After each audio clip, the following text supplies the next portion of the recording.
source of livelihood for all kinds of communities and individuals is lost. And yet, if you say we're now going to put controls on what fishermen can do by way of earning their living, that has an immediate impact in the short term on the livelihoods and the occupational freedom of individuals.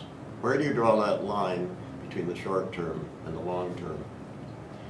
It's now nearly 40 years since Professor Meadow at Harvard University published his famous book called The Limits to Growth, in which he suggested that sooner or later we were going to run out of non-renewable resources, and then we would have to invent a whole new economic system.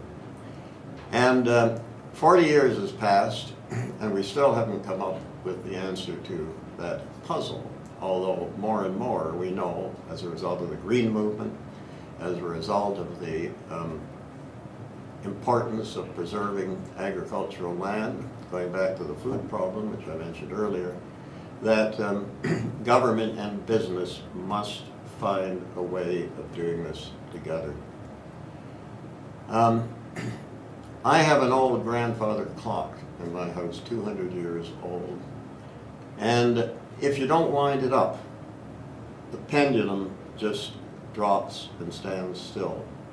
So there's one thing worse than the pendulum swinging too far to one extreme or the other, and that's not doing anything at all.